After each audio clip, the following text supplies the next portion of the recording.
प्रिय विद्यार्थियों, DSS online कक्षा में आपका स्वागत है। मैं हिंदी अध्यापक हेमवती नंदन सिंह।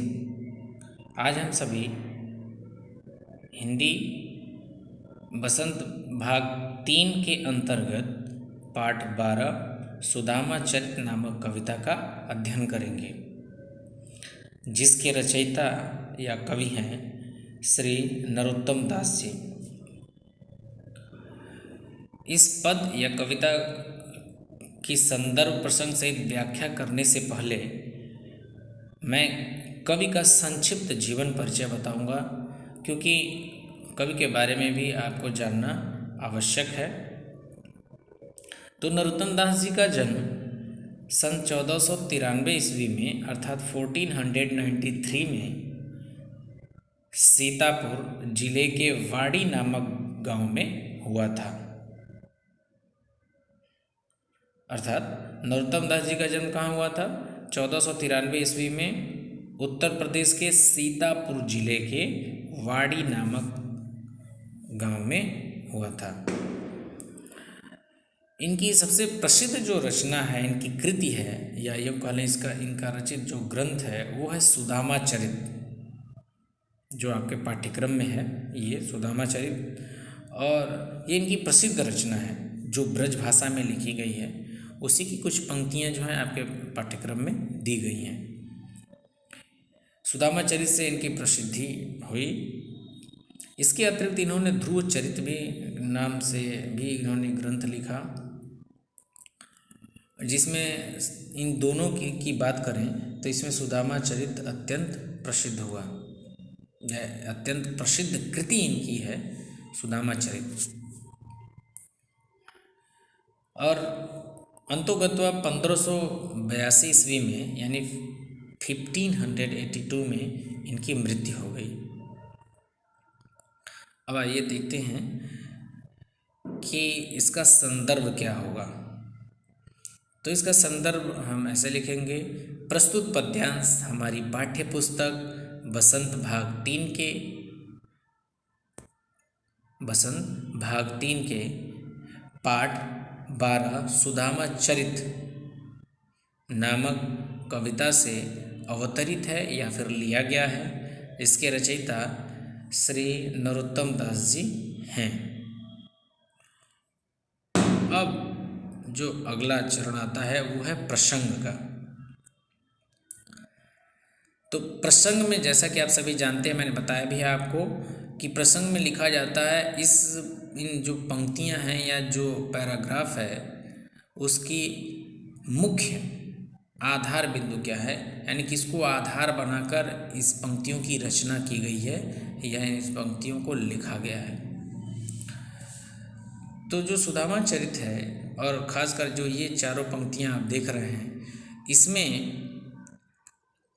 कवि नरोत्तम दास जी ने यह लिखा है या यह बताया है कि जब अपनी पत्नी के ताने उलाहने सुनकर, यानी उनकी जब अपनी पत्नी सुदामा अपनी पत्नी के ताने उलाहने सुनकर अपने बचपन के मित्र श्री कृष्ण से मिलने जाते हैं, मदद मांगने के लिए उनकी पत्नी कहती हैं कि जाइए, आपके बाल सखा भगवान श्री कृष्ण अत्यंत दयालु हैं, संपन्न हैं, तो जाइए और उनसे मदद मांगिए।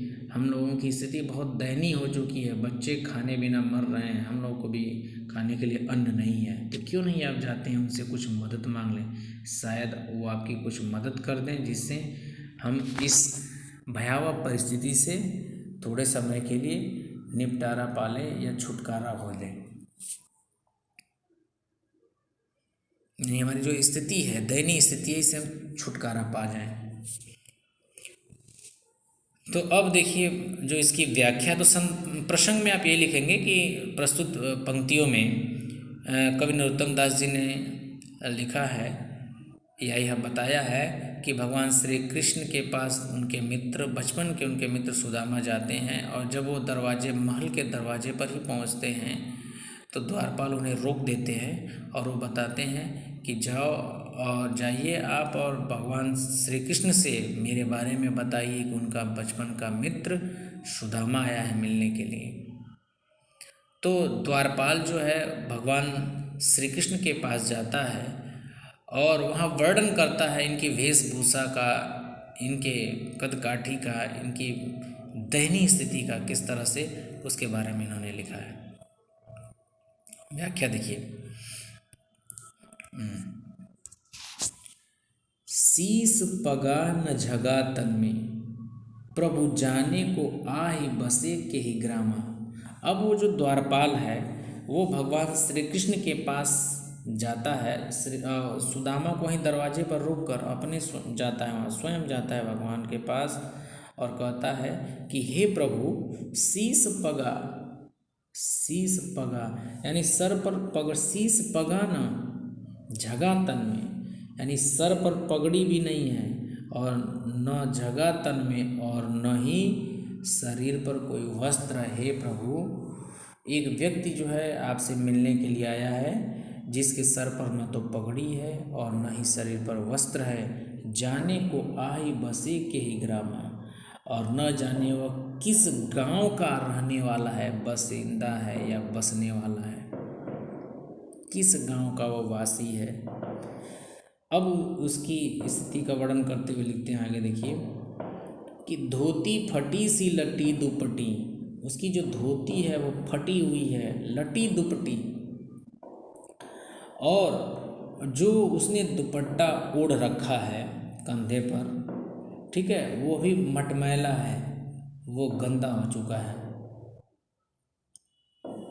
आगे देखिए, अरुपाय उपान, और अरुपाय उपान को नहीं सामा, और हे प्रभु, और उसके पैर में जूते तक नहीं हैं, हे श्याम, उनके पैर में जूते तक नहीं हैं, उस व्यक्ति के पैर में जूते भी नहीं हैं।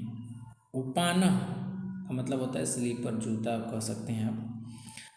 द्वार खड़ो द्विज दुर्बल एक, और हे प्रभु, दरवाजे पर एक दुर्बल यानी कमज़ोर, जो जिसका शरीर जो है बहुत ही जीर्ण शीर्ण हो चुका है, बहुत ही कमज़ोर दिख रहा है, हड्डियों के ढांचा के समान है।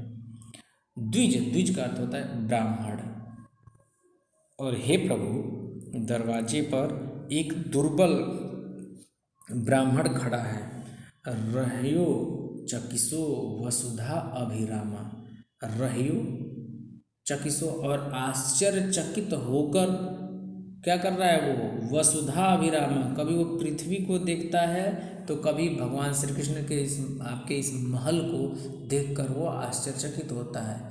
अर्थात वह व्यक्ति कभी आश्चर्यचकित होकर पृथ्वी को देखता है और तो कभी आपके महल को देखता है, आपके सुंदर महल को देखता है।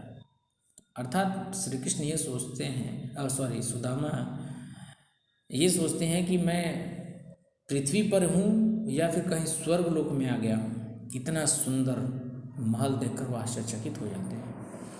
पूछत दीन दयाल को धाम, बतावत आपन नाम सुदामा।